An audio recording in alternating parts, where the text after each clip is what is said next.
Salut tout le monde, KK Invest avec vous pour une autre vidéo de 5 actions à regarder pour trader dans la semaine qui vient. Donc la semaine qui commence le lundi, le 16 août. La première action, la première compagnie qu'on va garder à l'œil cette semaine, ça va être Tesla. On peut voir ici avec les niveaux que Tesla tente de pousser de nouveau le 723. Surprenamment, Tesla a réussi à tenir le 700 pour les 2 dernières semaines. Je dis surprenamment parce que ça faisait quand même relativement longtemps qu'on n'avait pas été capable de passer par-dessus le 700 qui était une très grosse résistance. On est passé par-dessus. Depuis 2 semaines, on tient au-dessus, mais on a de la misère à passer par-dessus le 700 ici autour du 722, 723, 724 $. Avec des actions aussi chères, faut quand même se donner un petit jeu, normalement de quelques sous, mais avec ceux-là, on va se donner quelques dollars. Donc, je vous dirais, moi, cette semaine, pour des calls, ce que je veux voir, c'est que je veux voir Tesla passer par-dessus le 722 et idéalement aller chercher le 724, 725 en prévision d'un mouvement pour aller retoucher cette grosse résistance du 740. Mais il faut en premier lieu passer le 722, 23, 24. Sinon, s'il y a une consolidation, ça va se passer entre le 700 et le 720. Donc on peut quand même jouer les deux extrémités, que ce soit sur des calls ou des puts avec les options. On peut jouer les deux extrémités tant que ça joue entre les deux. Sinon, si ça crash en dessous du 700, le prochain niveau de gros support devrait être autour du 670. Au niveau des graphiques à la semaine. À court terme, ça serait plutôt le 692. Ben, c'est 698 en premier, 692 par la suite, ensuite autour du 686. Puis entre le 686 autour du 680, puis ensuite c'est une chute libre. On pourrait aussi revenir tester le uptrend, la ligne du uptrend qu'on a ici. Ce qui n'est pas impossible, ce qu'on veut voir si ça arrive, c'est un gros bounce back. Mais ça serait quand même assez décevant de voir Tesla tomber en dessous du 700 pour revenir toucher à cette uptrend. On aimerait mieux qu'il se consolide peut-être un petit peu entre le 700 et le 720 pour faire un bounce back sur le trend autour du 700 qui devrait tourner autour du possiblement entre le 13 et le 20 septembre. Si on regarde un petit peu plus sur le daily time frame, on voit clairement ici la résistance au 722. On a déjà plusieurs points qui ont essayé de le toucher, passer par-dessus. Le volume semble vouloir revenir légèrement, mais pour passer au-dessus de ce niveau-là puis aller chercher le 740, on va avoir besoin de beaucoup plus de volume. Vous pouvez utiliser ces niveaux-ci pour faire du day trading. Les niveaux rouges sont les niveaux surtout sur les graphiques de semaine, donc des niveaux beaucoup plus importants. Les lignes ici en tiret orange doré sont surtout plus sur le daily, donc pour faire des trades, faire du trading dans la même journée ou dans la même semaine, les lignes oranges sont assez fiables. Si vous regardez ici, ils sont suivis pratiquement à la perfection.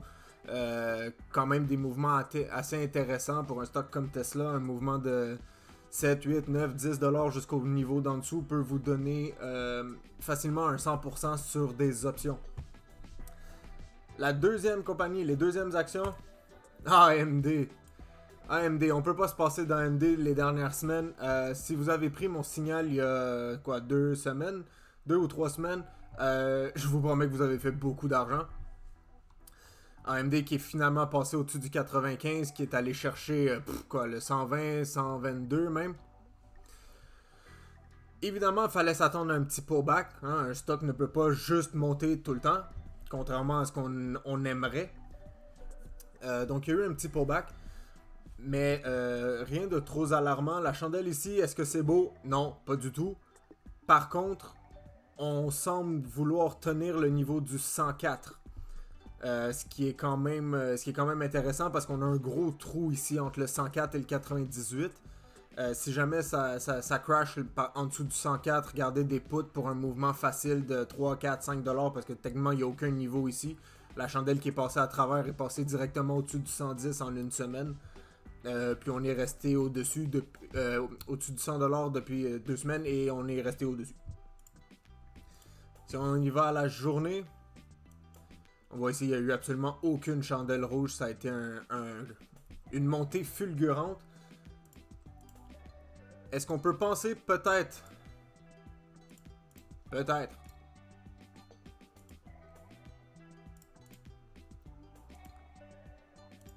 à ceci? Écoutez, est-ce que c'est la définition d'un bull flag? Plus ou moins. Mais est-ce que c'est tradable? Absolument. Parce que ici, on voit qu'il y a eu le petit pullback dans les derniers jours. Surtout la semaine passée. Mais on a Roundup autour du 106. Qui est un niveau relativement important qui semble bien tenir. On va mettre ça en orange ici parce qu'on est rendu à la journée. Donc si on peut pousser le 110, on peut retourner possiblement vers un mouvement pour le 112$. Revenir retester le 116 et éventuellement revenir chercher le 118, 119, 120. Par contre, si on se met à descendre, le niveau important, premièrement c'est le 106. En dessous du 106, on va chercher le 104. Si ça crash en dessous du 104, évidemment il va y avoir un support potentiel autour du 101, 100$ à cause surtout du barrage mental. Donc ça va être un niveau à surveiller. Par contre, des options comme ceux-là, des mouvements de 2, 3, 4$ peuvent vous faire des retours assez importants.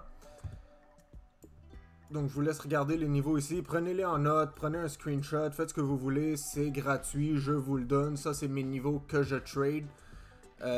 C'est assez simple, honnêtement, de juste attendre un pullback ou un reach plus haut pour aller chercher un niveau, voir la réaction à ce niveau-là et jouer le mouvement par la suite.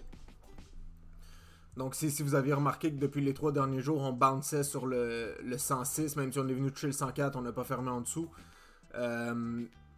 Cette chandelle-là, vous auriez pu la trader, vous auriez fait quand même un profit assez intéressant. Donc ça, c'est AMD. Troisième action, Palantir. Palantir qui ont sorti leurs earnings cette semaine. Il me manque un niveau ici. Donc ce qu'on veut voir, c'est qu'on veut voir une continuité de Palantir. On veut voir Palantir continuer de pousser, idéalement retourner chercher le 27. Le 27, entre le 27 et le 28$ qui est une résistance importante depuis pratiquement le 8 mars. Donc 5 mois? 5 mois, exactement, 5 mois. Donc le niveau 27 qui est très important, on semble vouloir pousser vers ce niveau-là. On a réussi à tenir le 20-21, ce qui est bon signe. On semble tourner la trend un petit peu en essayant de faire des bas potentiellement plus bas. On veut voir où est-ce que cette chandelle-là, les 2-3 prochains jours, s'en va. Si on se met à redescendre, c'est possible qu'on fasse... C'était un faux reverse. Mais la pin bar ici, c'est quand même très intéressant pour le reverse.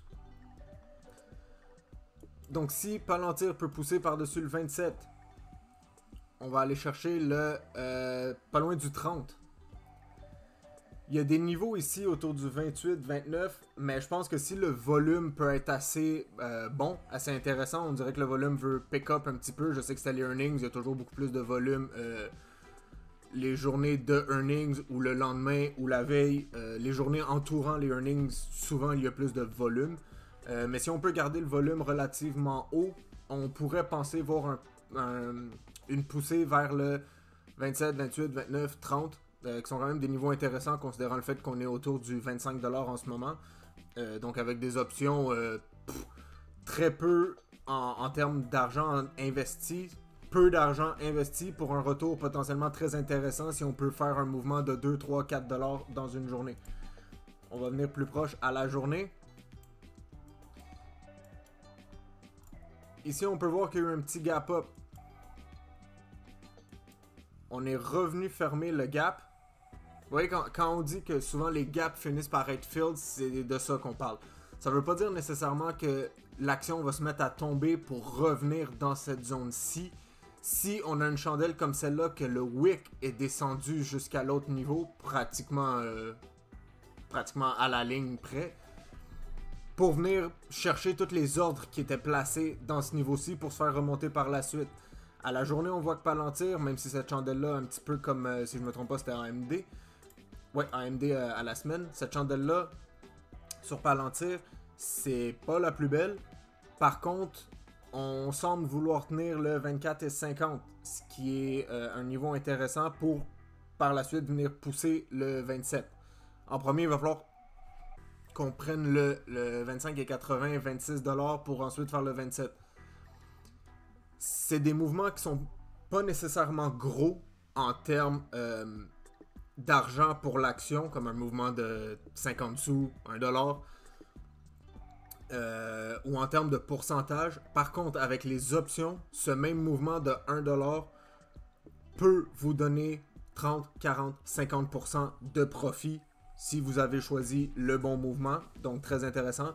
C'est pas impossible non plus. Oups. C'est pas impossible non plus, peut-être qu'on revienne descendre, revenir tester le uptrend ici.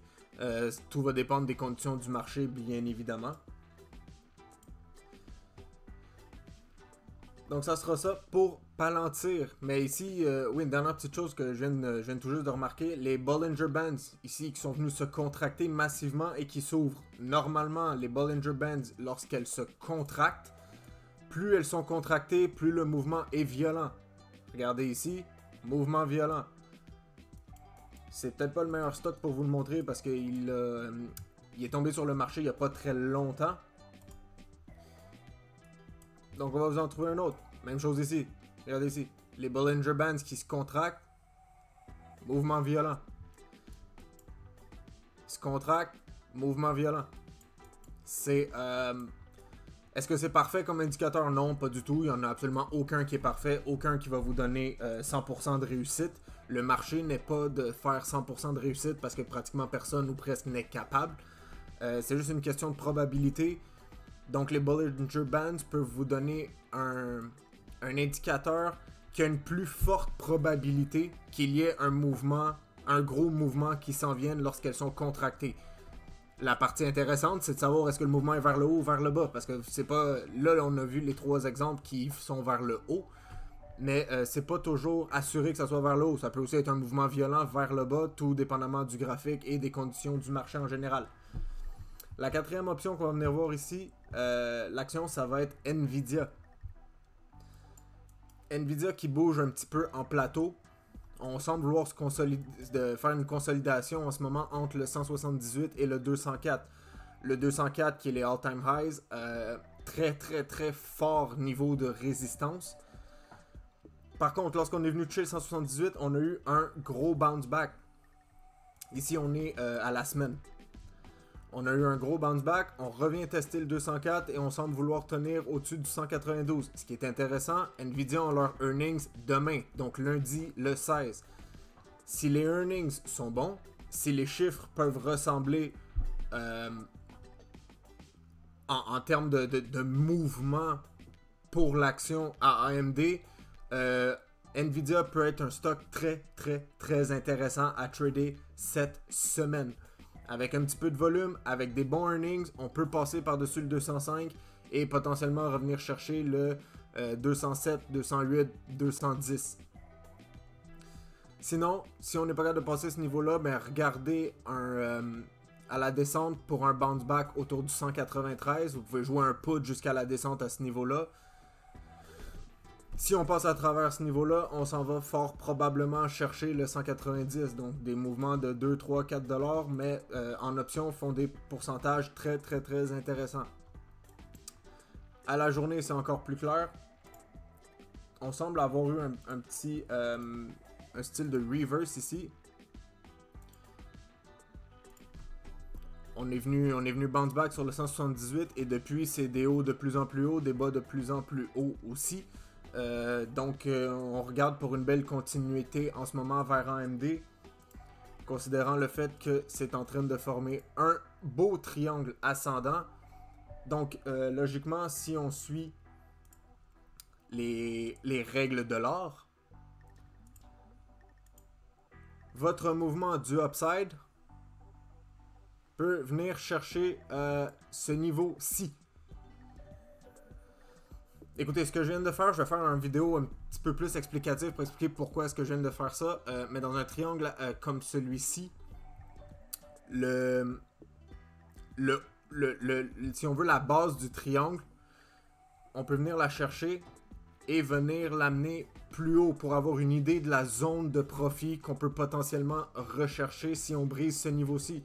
Comme vous voyez, on se contracte de plus en plus. Le prix n'a pas le choix de bouger, de prendre une direction. Soit on monte, soit on redescend, mais il faut que le prix choisisse une direction. Donc, Nvidia, très intéressant cette semaine. Gardez un œil très attentif dessus. Je vais vous rajouter un petit niveau juste ici. Potentiellement peut-être un petit bounce back au 187, peut-être venir le toucher pour pousser plus haut, mais avec un petit peu de volume, on devrait exploser le 204. La dernière action, et non la moindre, Apple. Apple, écoutez, depuis quelques semaines, est en montée pratiquement fulgurante. Apple, qui normalement est un stock relativement stable, qui bouge oui, mais quand même peu, reste souvent dans des zones assez serrées. Comme on peut voir ici, mine de rien, 1, 2, 3, 4, 5, 6. Ça ici, c'est un mois et demi où le prix a pratiquement bougé de 4 ou 5 dollars en un mois et demi, donc autour de 6 semaines. C'est ce que je voulais dire par c'est relativement stable. Normalement, ça bouge peu. Et ce qu'on voit en ce moment, c'est qu'on semble faire la même chose ici. Depuis 5 semaines, on trade entre le 143 et le 149. Le 150 qui est un niveau important mentalement. Par contre, on semble vouloir le pousser. Si on peut pousser le niveau du 150, c'est des all-time highs. Qui sait où on s'en va? Donc, Apple, il y a quand même des gros trous en dessous du 143. Il y a quand même des mouvements qui peuvent être assez intéressants. Par contre, à voir comment Apple va avec toutes les nouvelles qui vont se lancer dans le marché des voitures électriques et compagnie. Apple, d'après moi, devrait continuer à monter. Les pullbacks sont jamais impossibles, bien évidemment. C'est même idéal pour un stock parce qu'une montée trop exponentielle va faire un crash tout aussi exponentiel. Donc un petit peu de consolidation, un petit pullback pour remonter plus haut après, ça fait toujours du bien. Donc on veut regarder le niveau ici, voir qu'est-ce qui se passe entre ces deux niveaux. Si l'un des deux brise, regardez pour des calls si on brise le 149, 150. Regardez pour des puts si on brise le 143. Ça risque d'être des mouvements relativement violents puisqu'on est pris là-dedans depuis 5 semaines. Écoutez, à la journée, vous voyez comment est-ce que l'action bouge très peu. On peut voir un petit peu la même chose qu'on a vu sur Nvidia. On a une trendline ici. Celle-là, elle est beaucoup trop basse. Jusqu'ici. Donc, on a un autre beau triangle. Si on fait le même exercice, on prend les deux bases. Notre mouvement au-dessus du 150 pourrait potentiellement aller nous chercher le 157. Donc, si vous pouvez rentrer au bon moment, des profits extrêmement intéressants. Sinon, regardez le niveau ici. Attendez pour un pullback, soit au niveau du... juste ici au niveau du 145, voir si on bounce. Sinon, si on tombe en dessous, regardez pour un bounce back sur le uptrend. Le uptrend qui est quand même respecté relativement intéressamment ici. Donc ça va être tout pour ce vidéo-là. Si vous avez aimé, si vous aimez les actions que je vous donne à chaque semaine, Je sais que j'ai manqué les 2 dernières semaines, j'étais en vacances. Mais si vous aimez ce genre de vidéo, là, n'hésitez pas à vous abonner à la chaîne, laisser un pouce bleu, mettez un commentaire. Je vais essayer d'être beaucoup plus constant avec mes vidéos. Parce que pour moi, ce qui me rend heureux, c'est de savoir que tout le monde fait de l'argent ensemble. Oui, je pourrais charger 150$ par mois comme certains font pour vous donner ces informations-là. Mais moi, si on peut tous devenir riches ensemble, eh bien pourquoi pas.